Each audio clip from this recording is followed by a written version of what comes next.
இது வரைக்கும் தனித்து நின்றே வந்து செயல்பட்டு இருக்கிறாரு. ஆனா இப்போ வந்து அதிமுக கூட கூட்டணியா இவ்வளவு ஏன் திமுக கூடயே கூட்டணி போக வாய்ப்பு இருக்கு அப்படின்லாம் சொல்றாங்க. அதை பத்தி நீங்க என்ன நினைக்கிறீங்க? ஒன்னும் நினைக்கிறேன், நோ கமெண்ட்ஸ். மகளிர் சங்கத்துக்கு வந்து அப்படியே விஜயலட்சுமி சீமான் தூக்கிட்டு போய் உட்காந்து பார்த்தாளுங்களா? ஒரு பெரிய ஆர்ப்பாட்டம் நடக்குது, ஒரு போராட்டம் நடக்குது. அதை வந்து ஒரு பிட்ல கூட போட விட மாட்டாங்கம்மா டிவில. விஜய் அரசியல் வருகையை பத்தி சொல்லுங்க. விஜய் வந்ததுனால நாம் தமிழர் வாக்குகள் அவ்வளவுதான் முடிஞ்சிருச்சுன்றாங்க. விஜய் வரட்டும், நல்ல பையன்தான், சின்ன பையன், பாவம், பேச தெரியாது. அப்புறம் நீ ஏதோ டயலாக் எழுதி கொடுத்தா அது பேசி நடிச்சுக்கிட்டு இருக்கு. சுறாவுல எல்லாம் பார்த்தீங்கன்னா அந்த டயலாக் வந்து பேசுவார், அழகா பேசுவார் விஜய். அவர் ஆக்ஷன் நல்லா பண்ணாரு, டைரக்டர் இல்லாம நடிச்சிருக்காரா? இந்த குட்டி ஆனந்தா அவரு பெப்பன்னு பேசுறாரு. ஆதா வச்சுனா இப்ப பெரிய ஹிட்ல இருக்காரு. அவர் எழுதி கொடுக்கறத பார்த்து படிக்கிறார். யாரோ எழுதி கொடுக்குறாங்க ஸ்கிரிப்டை பார்த்து தான் வந்து விஜய் படிக்கிறார். படிக்கட்டும், பார்த்து படிக்கட்டும், பார்க்காம அது எங்களுக்கு தேவையில்லை. ஆனால் அடுத்த முதலமைச்சர்னு உருட்டுறாங்க பாருங்க, ஒரு உருட்டு. நாம் தமிழர் கட்சி சீமான் அவர்களையும் வந்து பாஜக வந்து பின்புலத்துலதான் இருக்கிறாரு அப்படின்னு. பின்புலத்துல இருப்பாரு. எந்த பின்புலத்துல? இவன் அப்பா இருந்தாரு அந்த பின்புலத்துலயா? சீதாராமன் வந்தப்போ இவர்தான் போய் சந்திச்சுட்டு ஸ்டாலினோட பின்புலத்துலயா? உதயநிதி பின்புலத்துலயா? முந்தா நாள் முத்து இறப்புக்கு நேரா ஸ்டாலின் வீட்டுக்கு போய் துக்கம் பார்த்துட்டு வந்தாருல, அவர் மனிதாபிமானத்துக்கு நடந்துக்கிறார். அவர் தமிழர் பண்பாடு. இந்த இலங்கை விடுதலை போராட்டம் 2 லட்சம் பேரை கொத்தா கொன்ன போது இந்த ஆள் வந்து காலுக்கு ஒரு ஏசி, தலைக்கு ஒரு ஏசி, கால் மாட்டில் ஒரு பொண்டாட்டி, தலைமாட்டில் ஒரு பொண்டாட்டி வச்சு காலைல 10ல இருந்து 12 வரைக்கும் மல்லாக்கப்படுத்து விரதத்தை முடிச்சுட்டு போனவர் தானே போர் நின்று போச்சு சொன்னார்ல. அந்த கோபத்திலே எங்க அண்ணன் வெளில வந்தார். ஸ்டாலின் அவர்களுடைய சந்திப்புக்கு பின்னாடி ஏதோ காரணம் இருக்கு. என்ன காரணம் இருக்கு? அவர் அடிச்ச கொள்ளையில இவர் வாங்க போறாரா? அவர் அடிச்ச மலை கொள்ளை, மண்ணு கொள்ளையில பங்கு கேட்க போறாரா என்ன? காதை இன்னும் விட்டா விஜயலட்சுமின்னு சொல்லுவீங்க போல இருக்க ஸ்டாலின. 2 பேரும் லவ்னு சொல்லுவீங்க போல இருக்கு. ஐயா ஊடகம் என்ன எப்படி இருக்கு? காளியம்மாள் யாருமா அப்பாட்டக்கிறா? அவ்வளவு பேர் அப்பாட்டக்கிறாது. திமுக கூட்டணி போறது 100% உறுதி. திமுகவால் இறக்கிவிடப்பட்டவர் விஜய், திமுகவால் உருவாக்கப்பட்டவர் விஜய். பொறுத்த வரைக்கும் விஜய் வந்ததுல ஒரு பயத்துல இருக்கிறாங்க. யாருக்கு பயம்? எங்களுக்கா? ஆமா.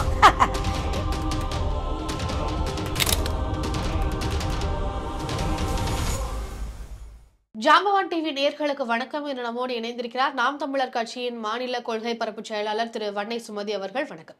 வணக்கம். நல்லா இருக்கீங்களா? நல்லா இருக்கேன். நீங்க எப்படி இருக்கீங்க? ஓகே. இன்றைக்கு நாம் தமிழர் கட்சி சீமான் அவர்கள் வந்து எந்த கட்சியோட கூட்டணி போறாரு அப்படின்ற மாதிரியான ஒரு விஷயம் பேசும் பொருளா மாறி இருக்கு. அவர் இது வரைக்கும் தனித்து நின்றே வந்து செயல்பட்டு இருக்கிறாரு. ஆனா இப்போ வந்து அதிமுக கூட கூட்டணியா இவ்வளவு ஏன் திமுக கூடயே கூட்டணி போக வாய்ப்பு இருக்கு அப்படின்லாம் சொல்றாங்க. அதை பத்தி நீங்க என்ன நினைக்கிறீங்க? ஒன்னும் நினைக்கிறேன், நோ கமெண்ட்ஸ். ஏன் அப்படி சொல்றீங்க? கூட்டணி போறதுக்கு வாய்ப்பு இருக்கா? நம்ம அண்ணன் வந்து தனிச்சு சோலோ பர்ஃபார்ம் பண்ணிட்டு இருக்காரு. ஏன்னா நம்மள்ட்ட வந்து நல்ல தொண்டர்கள் நிறைய இருக்காங்க. நாங்கள் 40-50 லட்சம் பேர் வந்து ஒரே கட்சி நாம் தமிழர்ல பயணிக்கிறோம். எங்களுடைய கட்சியின் கொள்கையும் இன்னொரு கட்சியோட கொள்கையும் ஒத்து போகாது. மெயினாக காரணம் வந்து அவர்கள் திருடர்கள், நாங்கள் வந்து நல்லவர்கள். எங்கள் அண்ணன் என்ன சொல்கிறார்? திருடக்கூடாது, பொய் சொல்லக்கூடாது, ஏமாற்றக்கூடாது, பாலியல் பண்ணக்கூடாது, மது அருந்தக்கூடாது, மத வேதம் இருக்கக்கூடாது, நீ தமிழன், நான் தெலுங்கன், நீ ஹிந்தி அது பேசக்கூடாது, நீ கிறிஸ்டினா, நீ முஸ்லிம் பேசக்கூடாது. தமிழர்கள் நாம் எல்லாம் மக்கள், மனிதர்கள், அப்படி தான் இருக்கணும்னு சொல்லிட்டு ஒரு உணர்வை ஊட்டி எங்களை வளர்த்துருக்காரு. அவர்கள் கட்சியில் பார்த்தீங்கன்னா ஜாதி பிரச்சனை இருக்கும், மத பிரச்சனை இருக்கும். மதத்தை வச்சு ஒரு அரசியல் பண்ணுவாங்க, ஜாதியை வச்சு ஒரு அரசியல் பண்ணுவாங்க. அப்புறம் வந்து பெண்களை வந்து ஒரு இழிவுபடுத்துவாங்க. நாம் தமிழர் கட்சியை பொறுத்தளவுமா பெண்ணுக்கு ரொம்ப மரியாதை, முக்கியத்துவம் ரொம்ப. அதாவது வந்து ஆண்கள் வந்து ரொம்ப நாகரிகமாக நடந்துக்குவாங்க. பெண்கள் வந்து இந்த கையை போடுறது, இடுப்பில் கை போடுறது, இந்த கன்னத்தை பிடிச்சி கிள்றது, அப்படி கையை அப்படி முறுக்கிறது, அப்புறம் வலையில் உருவுறது, அப்புறம் பின்னாடி மடியில் ஏறி உட்காந்து கொஞ்சறது, ஃப்ளோரில் படுத்துக்கிட்டு அப்படி சாஞ்சிக்கிறது, கன்னத்தில் தலை வச்சிருக்கிறது, இதெல்லாம் வந்து நாம் தமிழர்ல கிடையாது. ஆனால் நாம் தமிழர் கட்சி சீமான் அவர்கள் தான் பெண்களை வந்து பெருசா மதிக்கலை அப்படின்னு சொல்றாங்க. யார் சொன்னா? விஜயலட்சுமி அவர்களுடைய பிரச்சனை வந்த போது கூட பிரஸ் மீட் நடந்தப்போ கூட நான் என்ன குண்டு கட்டா தூக்கிட்டு போய் இதாக பண்ணேன் அப்படின்ற மாதிரி எல்லாம் வந்து பெண்கள் மத்தியில வச்சுட்டே வந்து கேட்கிறாரு. எப்படி இப்படி எல்லாம் அநாகரிகமா பேசுறாருன்னு சொல்லி நிறைய யார் கேட்கறவங்க யார் சொல்லுங்க? மகளிர் சங்கத்துல இருந்து கூட நிறைய மகளிர் சங்கத்துல வந்து அப்படியே விஜயலட்சுமி சீமான் தூக்கிட்டு போய் உட்காந்து பார்த்தாளுங்களா? யாராச்சும் பார்த்தாங்களா? அப்படி பண்ணா மட்டும் தான் அது குற்றமா அப்படின்றதானே கேள்வி. அவர் வந்து ஒரு நடிகர்மா. இப்ப நீங்களும் நானும் மீடியாவில் இருக்கோம், உட்காந்து பேசிக்கிட்டு இருக்கோம், தம்பி கேமராமேன் நிக்கிறாங்க, அப்போ ஒரு பிரச்சனை இருக்கேம்மா அந்த மைக்கை நேரா போடுவாங்க, இந்த மைக்கை போடுறாங்க, நீங்க ஒரு போட்டோ எடுத்து அம்மா தோல்ல கை வச்சான்னு நீங்க போடலாம்ல. அதுக்கும் இதுக்கும் வித்தியாசம் இருக்கு. வித்தியாசம் அம்மா வந்து பொய்யுமா அவதூறு. விஜயலட்சுமிங்கிற ஒரு நடிகை, அவ ஒரு நடிகை, சாதாரண ஒரு சின்ன நடிகை, துணை நடிகை, இணை நடிகை. அவ ஒரு பெரிய ஹீரோயின் எல்லாம் கிடையாது, பெரிய அப்பா டக்கர் கிடையாது விஜயலட்சுமி ஒன்றும். அவ வந்து ஒரு பாலியல் தொழிலாளி மாதிரி நடந்துக்கிறான். ஒரு பெண் வந்துமா, உண்மையான ஒரு பெண் வந்து என்னை கெடுத்துட்டான், என்னை இங்கே தொட்டான் அங்கே தொட்டான், நான் இத்தனை இவ்வளோ அபாசன் பண்ணேன் சொல்லுவோமா?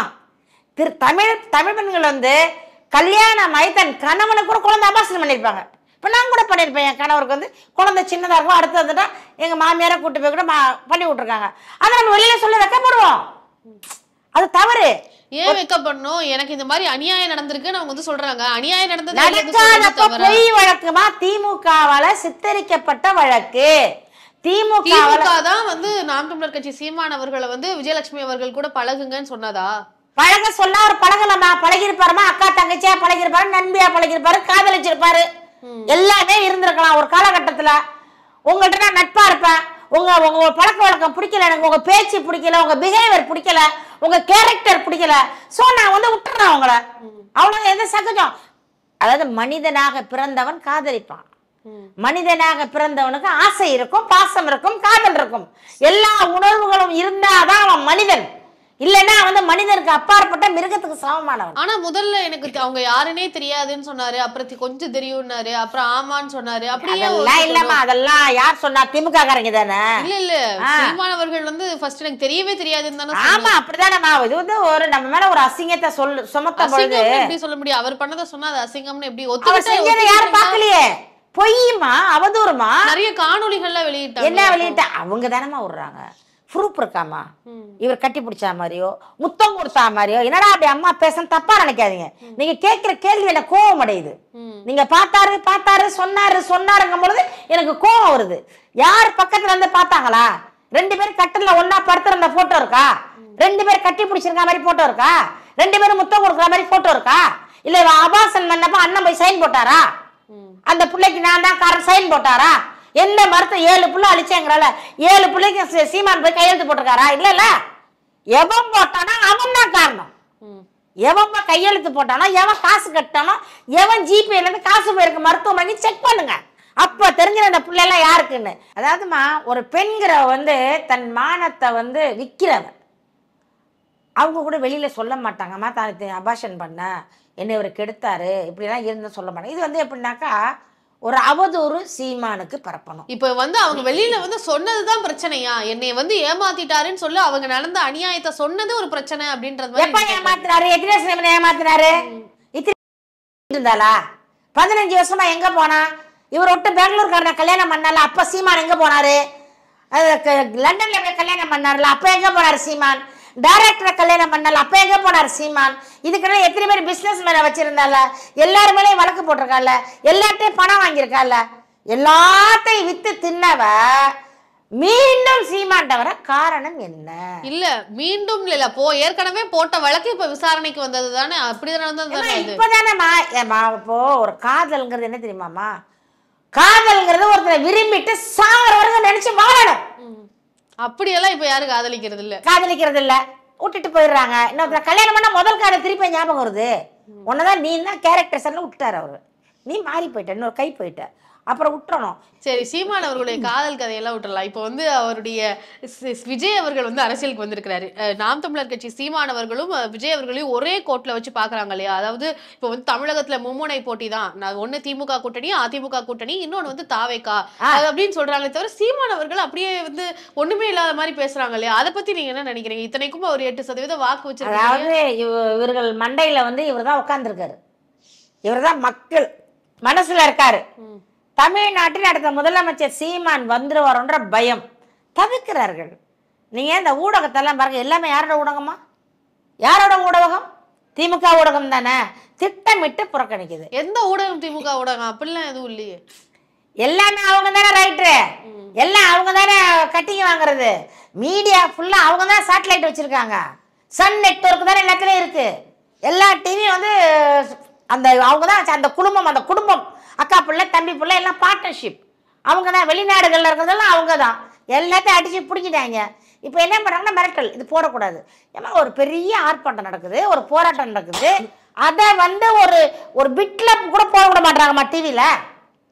எங்களுக்கு யூடியூப்பில் தான் நாங்கள் பேசிக்கிட்டு பார்த்துக்கிட்டு இருக்கோம். மக்கள் ஆதரவு இருக்குமா? இவரெல்லாம் வளர்ந்துட்டாரு. 50 லட்சம் வாக்குகள் இருக்குது. நாம் தமிழர் கட்சிக்கு 50 லட்சம் வாக்குகள் இருக்குது. இவருக்கு என்ன திமுகவுக்கு என்னன்னா இவர்கள் ஆட்சி சரியாக பண்ணலாமா? கருணாநிதி பண்ணும்போதும் ஆட்சி பண்ணல. திருட்டு உருட்டு பொய் புரட்டு, வீடை கொளுத்துறது, கொள்ளையடிக்கிறது, பட்டாவை மாற்றி கொடுக்கறது, புறம்போக்க தாம்பேரில் எழுதிக்கிறது, அடுத்தவங்க முன்னாடி ஆட்டையை போடுறது, புள்ள வயிற்றுல புள்ளையோட ஆடு குட்டிமா தூக்கிட்டு வர்றது, இது ஃபுல்லாக திராவிட மாடல். இந்த மாடலில் எல்லாமே வரும். மாடல் அப்படின்னா இது எல்லாமே வரும். அப்போ இவங்களுக்கு வந்து ஒரு ஆப்போசிட்டாக அவர் வர்றாரு. இவர் நேர்மையாக வர்றாரு, உண்மையாக வர்றாரு, தமிழ் தேசியத்தை வளர்க்கணும்னு நினைக்கிறாரு. அவர்கள் தெலுங்கர்னு சொல்லிட்டாராம். பெரியாரை தூக்கி பிடிச்சிருந்தாங்க, மூத்திர சட்டியை தூக்கி வச்சிருந்தாரு. அவர் தூக்கி இவங்க வச்சிருந்தாங்க. பெரியார் மூத்திர சட்டியை மட்டும் தூங்கி இருந்தாரு. திமுக என்ன பண்ணுச்சுன்னா மூத்திர சட்டியோட பெரியாரை சேர்த்து தூக்கி வச்சிருந்துச்சு. அதை இவர் போட்டு உடைச்சாரு. அதுல கோபம். சரியா? இவங்க அடிக்கிற கொள்ளையை சொல்றாரு, அதுல கோபம். இவங்க செய்த வந்து திருட்டுதாரத்தை சொல்றாரு, அதுல கோபம். இந்த நாட்டை சுரண்டிக்கிட்டு இருக்காங்க, அதை சொல்றாரு, கோபம். மலையை உடைக்கிறாங்க, கேட்கிறாரு, கோபம். மண்ணை அரிச்சு விற்கிறாங்க, கேட்கிறாரு, கோபம். மரத்தை வெட்டி விற்கிறாங்க, கேட்கிறாரு, கோபம். இப்ப விஜய் அரசியல் வருகையை பத்தி சொல்லுங்க. விஜய் வந்ததுனால நாம் தமிழர் வாக்குகள் அவ்வளவுதான் முடிஞ்சிருச்சுன்றாங்க. விஜய் வரட்டும், நல்ல பையன்தான், சின்ன பையன், பாவம், பேச தெரியாது. அப்புறம் நீ ஏதோ டயலாக் எழுதி கொடுத்தா அது பேசி நடிச்சுக்கிட்டு இருக்கு. சுறாவுல எல்லாம் பார்த்தீங்கன்னா அந்த டயலாக்கை வந்து பேசுவார், அழகா பேசுவார் விஜய். அவர் ஆக்ஷன் நல்லா பண்ணாரு. டைரக்டர் இல்லாம நடிச்சிருக்காரா விஜயகாந்த்? சீமான் டைரக்டர்னு சொல்ல வரீங்களா? அதாவது அவர் வந்து ஒரு டைரக்டர். இந்த குட்டி ஆனந்தா அவரு பெப்பன்னு பேசுறாரு. ஆதவ் அர்ஜுனா இப்ப பெரிய ஹிட்ல இருக்காரு. அவர் எழுதி கொடுக்கறத பார்த்து படிக்கிறார். யாரோ எழுதி கொடுக்குறாங்க ஸ்கிரிப்டை பார்த்து தான் வந்து விஜய் படிக்கிறார். படிக்கட்டும், பார்த்து படிக்கட்டும், பார்க்காம அது எங்களுக்கு தேவையில்லை. ஆனால் அடுத்த முதலமைச்சர்னு உருட்டுறாங்க பாருங்க, ஒரு உருட்டு. 15 வருஷமா நாங்கெல்லாம் பாடாப்பட்டுக்கிட்டு இருக்கோம். அண்ணன் அவ்வளோ உழைச்சிக்கிட்டு இருக்காரு. எத்தனை முறை சிறைச்சாலைக்கு போயிருக்காரு, எவ்வளோ ஆர்ப்பாட்டம், எவ்வளோ போராட்டம், எத்தனை பேர் சிறைச்சாலை எல்லாம் நடந்து நாம் தமிழர் நாங்கள் வளர்ந்துருக்கோம். இப்போ எங்களை அடிக்கிறோம். இவங்க செய்கிற வேலை தான். அது இன்னும் கொஞ்ச நாளில் பாருங்க, என்ன இருக்குல்ல, எவ்வளோ நாள் இருக்கு, 1 வருஷம் இருக்கா? எப்படி இருந்தாலும் விஜய் மறைக்கிறவாங்க. யாரு மடக்குவா? அதிமுக. அவர் பாஜகல இருந்து வந்தவர்னு வேற சொல்றாங்க. இப்ப நாம் தமிழர் கட்சி சீமான் அவர்களையும் வந்து பாஜக வந்து பின்புலத்துலதான் இருக்கிறாரு அப்படின்னு. பின்புலத்துல இருப்பாரு. எந்த பின்புலத்துல? இவன் அப்பா இருந்தாரு அந்த பின்புலத்துலயா? சீதாராமன் அவர்கள் வந்தப்போ இவர்தான் போய் சந்திச்சுட்டு ஸ்டாலினோட பின்புலத்துலயா? நிர்மலா சீதாராமன் அவர்கள் சென்னைக்கு வந்தப்போ சீமான் அவர்கள் போய் சந்திச்சுட்டு சந்திக்கல அப்படின்ற மாதிரி சொன்னாரு. அப்புறம் சந்திச்சேன்னு சொன்னாரு. அப்போ அதெல்லாம் வச்சு பார்த்தா இவர் வந்து ஏதோ பேசுறாரு அப்படின்னு சொல்றாங்களே. அதாவதுமா அரசியல் வேறு, நட்பு வேறு. நீங்க வேற கட்சி, நான் வேற கட்சி, பக்கத்து வீட்டுல இருக்கோம். வெளியில பார்க்கும்போது என்னப்பா சௌரியமா இருக்கியா, நல்லா இருக்கியா? நீங்க கல்யாண பத்திரிகை கொடுத்தா அவங்க கல்யாணத்துக்கு வரணும். என் வீட்டுல ஒரு சாவு நடந்தா நீங்க வரணும். உங்க வீட்டுல சடங்கு நடந்தா நான் வரணும். மனிதன் தானம்மா, பண்பாடோட சீமான் நடந்துக்கிறாரு. அவங்க வந்து ஒரு ஹோட்டல்ல தங்கி இருந்தாலும் போய் தேடி போய் வணக்கம் விசாரிக்க போயிருப்பாரு. உடம்பு சேர்ந்த முந்தா நாள்ல முக்காமுத்து இறப்புக்கு நேரா ஸ்டாலின் வீட்டுக்கு போய் துக்கம் பார்த்துட்டு வந்தாருல, அவர் மனிதாபிமானத்துல நடந்துக்கிறார். தமிழர் பண்பாடு. முரசொலி மாறனவர்கள் எல்லாம் இறந்தப்பா கூட நாம் தமிழர் கட்சி சீமான் அவர்கள் போகல. ஆனா இப்ப இவர் முகாமுத்து அவர்களுடைய இறப்புக்கு வந்து போறாருன்னா அப்ப என்ன இருக்கு அப்படின்னு அப்ப வந்து கட்சி விட்டு வெளியில வந்தாருமா. அப்பதான் வெளியில வந்திருந்தாரு. அப்ப ஒரே அல்ட்ராசிட்டி. அப்ப வந்து தூக்கி உள்ள வைக்கிறது பண்பாடு. அப்ப வந்து ஒருத்தருடைய இருந்துச்சு செயல்பட உடல. யாரு உடல? யாரு? திமுக உடல. திமுகவுல தானே அண்ணன் இருந்தாரு. சீமான் வந்து ஃபர்ஸ்ட் திமுகவில் இருந்தாரு. இந்த இலங்கை விடுதலை போராட்டம் 2 லட்சம் பேரை கொத்தா கொன்ன போது இந்த ஆள் வந்து காலுக்கு ஒரு ஏசி, தலைக்கு ஒரு ஏசி, கால் மாட்டில் ஒரு பொண்டாட்டி, தலைமாட்டில் ஒரு பொண்டாட்டி வச்சு காலைல 10லேருந்து 12 வரைக்கும் மல்லாக்கப்படுத்து விரதத்தை முடிச்சுட்டு போனவர் தானே. போர் நின்று பற்றி சொன்னார்ல, அந்த கோபத்திலே எங்க அண்ணன் வெளில வந்தார். வந்ததுனால அவர்களுக்கு கோபம், தனியா கட்சி ஆரம்பிச்சு. சரி, இப்ப அதுக்கும் முரசொலி மாறன் அவர்களுடைய இறப்புக்கு போறதுக்கும் என்ன சம்பந்தம் இருக்கு? அது ஏதாவது காரணம் இருக்குமா? அப்ப அதுக்கு ஒரு காரணம், இதுக்கு ஒரு காரணம் இருக்கு. அப்ப இந்த சந்திப்பு அப்ப ஜெயில கூட இருந்திருக்கலாம், ஏதோ மன வருத்தத்துல இருந்திருக்கலாம், போகாம இருந்திருக்கலாம். இப்ப வந்து போகணும்னு சொல்றீங்க. இவர்களுக்கு விளக்கம் தர வேண்டிய அவசியம் கிடையாது. அப்ப ஸ்டாலின் அவர்களுடைய சந்திப்புக்கு பின்னாடி ஏதோ காரணம் இருக்கு. என்ன காரணம் இருக்கு? அவர் அடிச்ச கொள்ளையில இவர் வாங்க போறாரா? அவர் அடிச்ச மலை கொள்ளை மண்ணு கொள்ளையில பங்கு கேட்க போறாரா என்ன? சர்ப்ரைஸ்னு சொல்லி இருக்காரு இல்லையா? ஒரு தனியா ஒன்னும் திருமாவளவன் மாதிரி ரகசிய உறவு போய் சந்திக்கல. ரகசிய உறவு அவர் நேரடியா கூட்டிட்டு ரூம்ல போய் 2 பேர் தனித்தனியா ஒத்தைக்கு உட்காந்து பேசல. 5 பேர் உட்காந்துருக்காங்க. சோபா அந்த காணொலியை பாருங்க. 5 பேர் உட்காந்துருக்காங்க. அண்ணன் சீமான் இங்க உட்காந்துருக்காரு. இப்படிதான் உட்காந்துருக்காரு. ஸ்டாலின் அங்க உட்காந்துருக்காரு. என்ன பேசுவாங்க? என்ன காதை இன்னும் விட்டா விஜயலட்சுமின்னு சொல்லுவீங்க போல இருக்க. ஸ்டாலின 2 பேரும் லவ்னு சொல்லுவீங்க போல இருக்கு. ஐயா ஊடகம் என்ன எப்படி இருக்கு? ஒரு ஆணை சந்திச்சா கூட வந்து அதுக்கு வந்து தப்பு சொல்லல. நாங்க வந்து அரசியல் பின்னோக்கி எதுவும் இருக்குதா? கூட்டணி பத்தி அதெல்லாம் வந்து அவர்களுக்கு இருக்கும். கூட்டணி நாங்க இல்ல, தனிச்சுதான் நாங்க களம் காண போறோம். இப்பவே வேட்பாளர்கள் போட்டுக்கிட்டு இருக்கோம். நாம் தமிழ் தனித்து தான் நிற்கும். இது வந்து சிங்கம் சிங்கிளா தான் போகும். காளியம்மாள் எல்லாம் வெளியில போயிருக்காங்க இல்லையா? அதெல்லாம் வந்து இந்த சட்டமன்ற தேர்தல்ல ஒழிக்கும். அதாவது ஒழிக்கும் என்னத்த ஒழிக்கும்? ஓரளவு வந்து ஓட்டு வந்து கம்மியாகும்னு சொல்றாங்களே, வாக்கு வங்கி வந்து குறைய போகுது. காளியம் என்னடா சொல்லக்கூடாது. நீ கேட்கிற கேள்விக்கு சொல்லிதான் ஆகணும். கண்டிப்பா சொல்லி. நான் சொல்லலைன்னா அப்ப வந்து நான் வந்து ஒரு நல்ல ஒரு இதா இருக்காது. காளியம்மாளுங்கிறவங்க அரசியல்ல இருந்தாங்க. நான் கூட அரசியல்ல பேசிக்கிட்டு இருக்கேன் சீமானை பத்தி. நாளைக்கு நான் போயிட்டாக்கா என் கூட தமிழ்நாடே வந்துருமா? ஏன் முன்னாடி வந்துருவான்? எப்படியாப்பட்ட விஜயகாந்த் 25 வருஷம் இது இளைஞர் பட்டாளத்தையே வச்சிருந்தாரு. அவ்வளவு நலத்திட்டங்கள் செஞ்சாரு. அவ்வளவு பேர் கல்யாணம் பண்ணி வச்சாரு. அவ்வளவு வீடு வாசலை கட்டி கொடுத்தாரு. அவரையே வெற்றி பெற விடல. காளியம்மாள் யாருமா அப்பாட்டக்கிறா? அவ்வளவு பேர் அப்பாட்டக்கிறாது. வெற்றி பெறுவாங்க. நாம் தமிழருடைய வாக்கு வங்கி குறையாது. வாக்கு வங்கியும் குறையாது, வாக்கும் குறையாது. இது வந்து அதே 8% இருக்குன்னு சொல்றீங்களா? 8.5க்கு மேல போவோம். இப்போ நாங்க வெற்றி அடைய போறோம். ஏன் 8, 9க்கெல்லாம் போறீங்க? 26ல எங்கள் ஆட்சி தான். நாம் தமிழர் ஆட்சி தான் 26ல. காரணம் என்னன்னா ஒரு கட்சியும் சரியில்லை. திமுக அண்ணா திமுக 75 ஆண்டு காலமா அரசியல் பண்ணிக்கிட்டு 2 கட்சியும் இந்த நாட்டுக்கும் இந்த நாட்டு மக்களுக்கும் செஞ்சது என்னமா செஞ்சிருக்காங்க? தாலி அறுத்திருக்காங்க. நிறைய பேர்ல விதவை ஆக்கியிருக்காங்க. நிறைய ஆண்களை வந்து சாராய கடையை வச்சு குடிக்க வச்சு சாகடிச்சுக்கிட்டு இருக்காங்க. அவன் துணி இல்லாம அம்மனமா போறான். பெண்களை பாலியல் நடக்குது. இதெல்லாம் நடக்குதா இல்லையா? தாலி இருக்கா போய் நடந்துகிட்டு இருக்க சைனை பிடிச்சி அறுத்துட்டு போறான். தாலியா இருக்கான். போதை. வண்டியில போய் குப்பரை உணர்ந்து சாவுறான். போதை. பாலியல் பண்றான். பெண்களை பார்த்தா ஆபாசமா பாக்குறான். தாய் தங்கை அக்கான பாக்குறது இல்ல. இப்போ இதெல்லாம் நடக்குது இல்ல. இதெல்லாம் மாத்தணும். அப்போ ஆட்சி மாற்றம் வரணும். ஆட்சி மாற்றம் மட்டும் இல்ல, அந்த ஆட்சியில இருக்கக்கூடியவர்களை துடைத்து எறியணும். இப்போ நாம் தமிழர் கட்சி சீமான் அவர்கள் வந்து திராவிட கட்சிகளை வந்து கேள்வி எழுப்புறாரு இல்லையா? அதே மாதிரி இப்போ விஜய் வந்து கேள்வி எழுப்ப ஆரம்பிச்சிட்டாரு. ஆர்ப்பாட்டம் நடத்திருக்காரு. பெரிய அளவுல ஆர்ப்பாட்டம் நடத்தி அந்த இடத்துல வந்து அஜித்குமாருடைய மரணத்தை தாண்டி வேறு சில யாரெல்லாம் வந்து லாக்அப் மரணத்துல உயிரிழந்தாங்களோ அந்த குடும்பத்தினர் எல்லாரையும் கொண்டு வந்து நிப்பாட்டி ஒரு புதிய ஒரு விஷயத்த வந்து பண்ணிட்டாரு அப்படின்னு சொல்லியிருக்கிறாங்க. அது வந்து பெரிய அளவுல மக்கள் மத்தியில பேசும் பொருளா விஜய் மாறிட்டாரு அப்படின்ற அந்த பார்வை பற்றி. மாறட்டும் தம்பிக்கு வாழ்த்துக்கள். மாறட்டும். இன்னும் வந்து வரணும். நாங்க 15 வருஷமா வந்து வாங்குறோம். அடி கொஞ்சம் நஞ்சமா நாங்க வாங்குறோம். முதுவெல்லாம் பழுத்து கிடக்கு. உங்க தொண்டர்கள் வாங்குவாங்களான்னு கேக்குறாங்க. என்னமா திமுக அடி வாங்கினாங்க நாம் தமிழர்னு சொல்லடி. ஓகே சொல்லடி. கேவலம், அவமானப்படுத்துறது, அசிங்கப்படுத்துறது. நாங்க ஆர்ப்பாட்டம் பண்ணா கைது பண்றது, போராட்டம் பண்ணா கைது பண்றது, கொடி ஊன்னா கொடியை புடுங்கி போடுறது. இதுதான் அவமானம். நாங்கள் ஒரு கொடியை ஊனா உடனே வந்து கார்பரேஷன் பண்ணுவோம். உடனே ஃபோன் பேர் நாம் தமிழர் கொடி இருக்கு. நாம் தமிழர் கட்சி சொல்கிறேம்மா. ஒருத்தர் வந்து ஒழிக்கவே முடியாதுமா. மக்களால் விரும்பினாதான் ஒழிக்க முடியும். மக்கள் மனசுல அண்ணன் சிம்மாசனம் போட்டு உட்காந்துட்டாரு. அவரை ஒன்றும் தூக்கம் இல்லை. இப்போ வந்து பயம். இவர்கள் செய்யறதுக்கெல்லாம் காரணம் வந்து பயம். நம்ம தோத்துருவோம். ஏற்கனவே வந்து இவ்வளோ ஓட்டு வாங்கிட்டான். அண்ணா திமுக வந்து இந்த பக்கம், திமுக இந்த பக்கம். நாம் தமிழர் தாவேகா கூட்டணி எதிர்பார்த்து இருக்கிறாங்க அப்படின்னு யார் எதிர்பார்க்கறாங்க? திமுக எதிர்பார்க்குதோ? நாம் தமிழர்ல இருந்து நான் தாவேகா கூட கூட்டணி போகணும்னு எதிர்பார்க்கறாங்களாம். யாரும் எதிர்பார்க்க மாட்டோம். நாங்க வந்து சோலோ பர்ஃபார்மன்ஸ். எங்க அண்ணன் சீமான் பின்னால் நாங்க நிற்போம். எங்கள் அண்ணன் சீமான் பின்னால் நிற்போம். காரணம் ஏன் வந்து கூட்டணி இல்லைன்னா அவர்கள் கொள்கை வேறம்மா.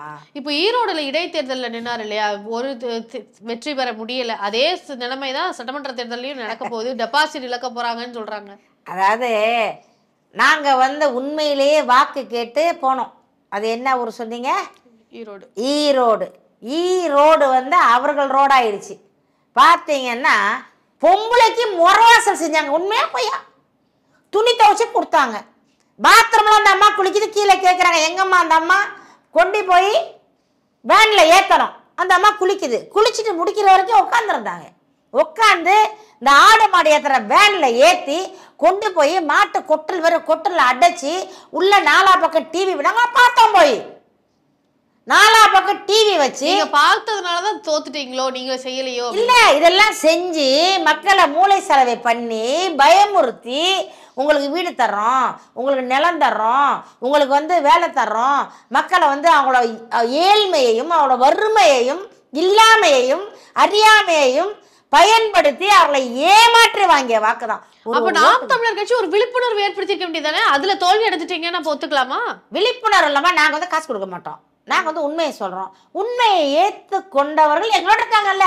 இப்ப 50 லட்சம் பேர் அறிவாளிகள் இருக்காங்கல்ல, சந்தோஷம். அதாவது அறிவாளி வந்துமா எல்லாருமே அறிவாளியே இருக்க மாட்டாங்க.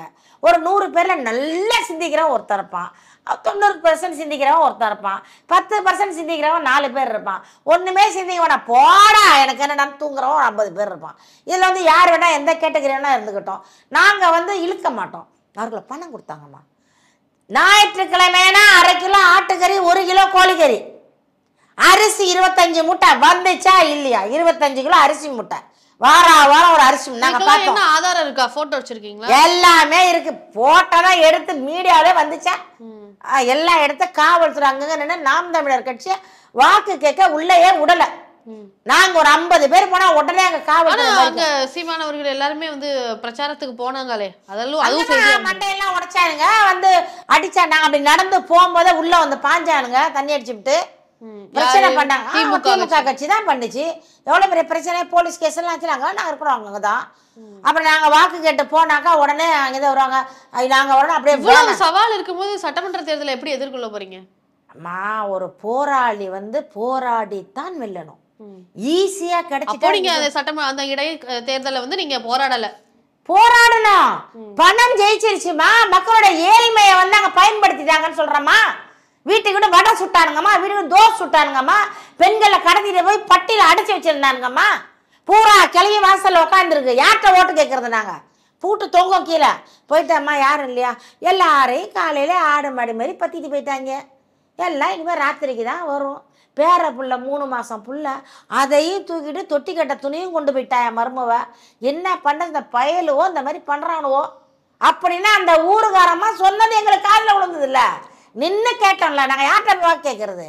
அதை கடத்திக்கிட்டு போய் விருப்பம் இல்லாம போயிருந்தாங்க அப்படின்னா உங்களுக்கு ஆட்டோமேட்டிக்கா வாக்கு போட்டிருப்பாங்களா இல்லையா? அதுல வந்தது தானே எங்களுக்கு 10 லட்சம் வாக்கு. அதுல விருப்பம் இல்லாதவங்க போட்டதான் எங்களுக்கு இப்ப தமிழ்நாடு 50 லட்சம் வாக்கு.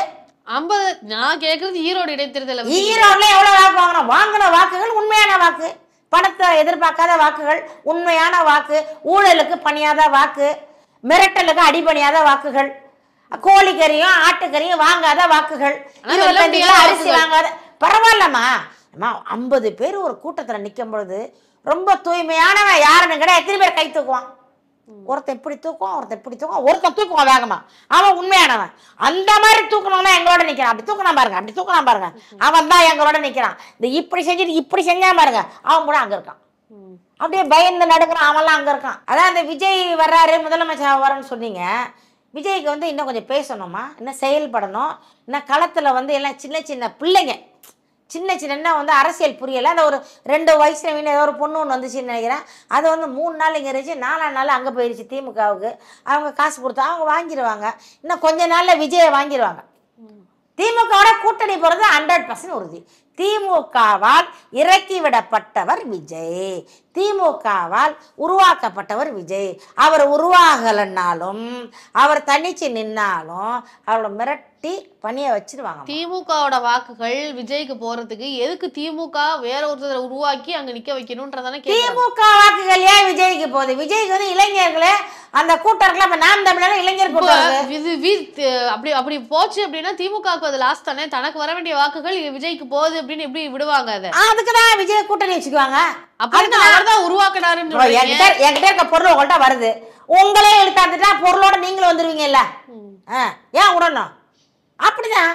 இப்போ இவர் வந்து என்ன, விஜய் இன்னும் ஒன்றும் பேசலம்மா, இன்னும் ஒரு செயல் வடிவம் காட்டல. வரப்போறாரு செப்டம்பர் வரப்போறாரு, நடைப்பயணம்னு சொல்லிருக்காரு. வராரு வரட்டும். மின்னல் வாம்மா, மின்னல் வாம்மா, சீக்கிரம் வாம்மா. நாங்க வேணான்னு. அரசியல்ல வந்து போட்டி இருக்கணுமா, பொறாமை மட்டும்தான் இருக்கக்கூடாது, போட்டி இருக்கணும். நீயா நானா, போட்டி இருக்கணும். அதுதான்டா அரசியல். பொறுத்த வரைக்கும் விஜய் வந்ததுல ஒரு பயத்துல இருக்காங்க. யாருக்கு பயம்? எங்களுக்கா? ஆமா. எப்படியா மட்டும் திமுகவுக்கே பயப்படாத ஆளு, அண்ணா திமுக ஜெயலலிதாவுக்கே பயப்படாத ஆளு. 3வது இடத்துக்கு போட்டி போட்டுட்டு இருக்கீங்க, அந்த 3வது இடமும் பறி போயிரும்ன்றாங்க. 3வது இடம் நாங்க முதலிடத்துக்கு போட்டிடுறோம். சாரி, நீங்க தவறாக. இல்ல இது வரைக்கும் வந்ததுல 3வது இடத்துல இருக்கக்கூடிய நாம் தமிழர் 3வது இடத்துக்கும் இப்ப வந்து இல்லாம போயிரும்ன்றாங்க. நீங்களே வட சுட்டா எப்படி சுடுவோம்? 26 எலெக்ஷன்ல பாப்போம். மக்கள் என்ன நினைக்கிறாங்களோ செய்யட்டும். யார் வந்து அதிகமா மக்களுக்காக போராடுறாங்களோ அவங்களுக்கு மக்கள் போடட்டும். இல்ல நாங்க திருட்டு திமுகவுக்கு தான் போடுவோம் அப்படின்னு போட்டா நாடு நாசமா போயிடும். ஏற்கனவே வந்து கருணாநிதி பார்க்கு, கருணாநிதி மருத்துவமனை, கருணாநிதி பேரில் வந்து என்னது பஸ் ஸ்டாண்ட் எல்லாம் கட்டிட்டாங்க. இன்னமும் இருக்கிற அந்த ரோடு கீடு மிச்சம் மீதி நம்ம வீட்டு பேர்ல கருணாநிதி போட்டு இப்போ ஸ்டிக்கர் ஓட்டுறாங்க. வந்து ஏன் அப்பா வீட்டில் வந்து கருணாநிதி ஸ்டிக்கர் ஓட்டுறாங்க? யார் விடுறது? ஏன் வீடு, ஏன் வீட்டில் ஸ்டிக்கர் ஓட்டுற நீ ஒட்டவான்னு கேட்டுட்டு தானே ஓட்டுறாங்க. அதெல்லாம் கிடையாது, ஓட்டுறாங்க. கேட்டவாலாம் ஓட்டல. யார் கேட்டு ஓட்டுறது? ஓட்டிட்டு போறாங்க. அப்படி யாரும் வந்து கம்ப்ளைண்ட் கொடுக்கலையே. எப்படி கம்ப்ளைண்ட் கொடுப்பாங்க? யார்கிட்ட கொடுப்பாங்க? வர்றது உள்ளூர் ரவுடி வந்து ஓட்டுறான். எப்படி வந்து எடுக்கவும் முடியாது. போன பிறகு கிழிச்சு போட்டுருவாங்கல்ல. கிழிச்சு போடுறவங்க கிழிச்சு போடுவாங்க. பயப்படுறவங்க இது எதுக்கு வம்பு, அதை கடந்துட்டு போய் ஓரமா கிடக்கு. இந்த கல்டு ஓரமா மூளையில கடக்க வச்சிருப்பாங்கல்ல, அந்த மாதிரி அது மாதிரி தான் கல்டு கட்ட கடக்கட்ட செவத்துல. அப்படி எல்லாரும் நினைச்சிருந்தாங்கன்னா இந்நேரம் நாம் தமிழர் ஜெயிச்சிருக்கணும்ல. இப்பதான் நம்ம வருது எலெக்ஷனு. ஓகே, சரி, வெயிட்டிங், யூ ஆர் வெயிட்டிங். வரணும்ல, 26ல வரணும்ல. மூக்க முத்து அவர்களுடைய இறப்புக்கு போனப்போ நாம் தமிழர் கட்சி சீமான் அவர்கள் பேசினது ஒரு சர்ச்சைக்குரிய விஷயமா மாறிச்சு. அதாவது அண்ணா அவர்கள் தான் வந்து காமராஜர் அவர்கள் இறந்தப்போ அதிகமா அழுதது அண்ணா அவர்கள் தான் அப்படின்ற மாதிரி சொன்னாரு. ஆனா உண்மையா வரலாற்றுப்படி பாத்தீங்கன்னா அண்ணா அவர்கள் காமராஜருக்கு முன்னாடியே இறந்துட்டாரு. அப்படி இருக்கும்போது ஒரு தவறான தகவலை எப்பவுமே சீமான் அவர்கள் வந்து வாடிக்கையா வச்சிருக்காரு, இப்படி தவறான கருத்துக்களை சொல்றதுல அப்படின்னு நிறைய செய்திகள் வருது. இதை பத்தி உங்க கருத்து என்ன? கருத்துக்கள்லாம் சரி, மிஸ் ஆகிருக்கலாம். இல்லை அண்ணன் வேணும் கூட போட்டு விட்டுருக்கலாம். இவளுக்கு அறிவாரிகளா கண்டுபிடிக்கிறாங்களா இல்லையா பார்ப்போம். டெஸ்டிங் பண்றாரு மக்களை. ஆமா, மக்களை டெஸ்டிங். அவர் அப்பவே சொன்னாரு திருடன் சொன்னது காமராஜர் தான். யாரை நம்பினாலும் நம்புங்க. திருவாரூர்ல அவர் ஒரு உண்மை இல்லாத செய்தி சொன்னாருன்னு சொல்லி சீமான் அவர்கள் நானும் ஒண்ணு சொல்றேன்னு சும்மா சொல்லி விட்டுருக்காங்க. ஓகே, ஒரு ஆப்போசிட். என்ன நீங்க தான் போய் சொல்லுவீங்களா? இதுலயும் போட்டி. நீங்க எல்லாம் போய் மக்கள்கிட்ட தவறான கருத்தை பரப்புறதுல ஒரு போட்டி. தவறான கருத்து இல்ல, மக்கள் இப்ப சிந்திக்கிறீங்கல்ல, இப்ப ஆராய்ச்சி பண்றீங்கல்ல, கூகுள்ல போறீங்கல்ல, பிள்ளைங்க எல்லாம் கூகுள்ல சுத்துதுல்ல, இது சீமான் சொன்னது உண்மையா? அவர் சொன்னது தெரியும், மக்களுக்கு அது தெரியுது இல்ல. சரி வாங்க கண்டுபிடிங்க. மக்கள் அறிவாளியா இல்ல அண்ணன் சோதிக்கிறாரு. யாரெல்லாம் சிந்திச்சு கேள்வி கேட்கறாலும் அவங்களாம் நாம் தமிழர் கட்சி. அப்படி எப்படி நீங்க சொல்லிட முடியும்? தவறான கருத்தை சொல்றாரு, எப்பவுமே இப்படிதான் பொய்யான கருத்தை சொல்லுவாரு. யார் சொல்றது? நிறைய பேர் கருத்து முன் வைக்கிறாங்க. அப்படியே திமுக காரங்க தானே. எல்லா நாம் தமிழ்ல இருந்து யாராச்சும் சொன்னாங்களா? இல்ல ஃபாரின்ல இருந்து யாராச்சும் சொன்னாங்களா? வெளிநாட்டு கேரளா ஆந்திரால வந்து யாரும் சொன்னாங்களா? கர்நாடகாவில் வந்து சொன்னாருங்களா? இல்ல வந்து அமெரிக்கா யூகே யார் சொல்லலையே. நம்ம தமிழ்நாட்டு திருட்டு முன்னேற்ற கழகம் தான் சொல்லுவோம். அவர்களுக்கு வந்தமா சீமானது கொட்டா விட்டா கூட பத்தியா ஆண்டு மிரட்டுறாரும்பாங்க. அச்சீனத்தம்னா பத்தியா உச்சின்னு வந்து மிரட்டுறாரும்பாங்க. இவங்களுக்கு வந்து அந்த அவங்க உருட்டுவாங்கம்மா. அவங்களாம் உருட்டு மன்னர்கள். உருட்டட்டும். விஜயும் வரட்டும். கொஞ்ச நாள்ல விஜயும் திமுகவும் ஒன்றா சங்கமிக்கும். இல்லைன்னா இந்த பக்கம் பிஜேபி, இந்த பக்கம் திமுக, இது ரெண்டுல எது போனாலும் போட்டோம். இல்லையா தனிச்சு நிக்கட்டும். சீமான் அண்ணா திமுகவோட கூட்டணிக்கு வந்து வருவாரா? ஏன்னா அதிமுக கூட்டணியில வந்து இபிஎஸ் அவர்கள் ஒரு வரவேற்க சொல்லியிருக்கிறாரு. நாங்க ஒரே நிலைப்பாடு தனிச்சுதானே அண்ணன் சொல்லிட்டாரு. தனிச்சுதான். ஏன்னு திருப்பி சொல்றோமா? அதாவது எங்க கொள்கை வேறுமா, மாறுபட்ட கொள்கை எங்களுது. அதனால நாங்க வந்து யாரு கூட போக முடியாது. ஆனா பாஜக இருக்கிற கூட்டணியில சீமான் அவர்களுக்கு இருக்கிறதுலாம் ஒரு பிரச்சனை இருக்காதுன்னு சொல்றாங்களே. என்ன பிரச்சனை? வேணாமா? அதாவதுமா தனியா ஒரு இந்த இது ரெஸ்லிங் பார்த்துருக்கீங்களா? ரெஸ்லிங் சண்டை போடுவான். ஒண்டி சண்டை போட்டு வெற்றி பெற்றதான் கப்பு வாங்குவான். 4 பேர் பின்னாடி சேர்லாம் தூக்கிட்டு வந்து அடிப்பானுங்க. அவெல்லாம் ஜெயிக்க மாட்டான். சோலோ பர்ஃபார்மன்ஸ் நாங்கள் பண்ணிட்டு இருக்கோம், சோலோ பர்ஃபார்ம் பண்ணிட்டு இருக்கோம். நாங்கள் தனிச்சு நிற்கிறோம், தனியாக நிற்கிறோம், தில்லா நிற்கிறோம், தைரியமாக நிற்கிறோம். தமிழ்நாட்டை வெல்ல போகிறோம் நாம் தமிழர். நாம் தமிழர் கட்சி 2026 தேர்தலில் எப்படி செயல்பட போறாங்க அப்படின்றதெல்லாம் பொறுத்திருந்து பார்க்கலாம். கூட்டணி என்ன ஏதாவது இருக்கா, நீங்க சோலோன்னு சொல்லியிருக்கீங்க, எப்படி சந்திக்கிறீங்க அப்படின்றத பொறுத்திருந்து பார்ப்போம். நன்றி. நன்றி, வணக்கம்.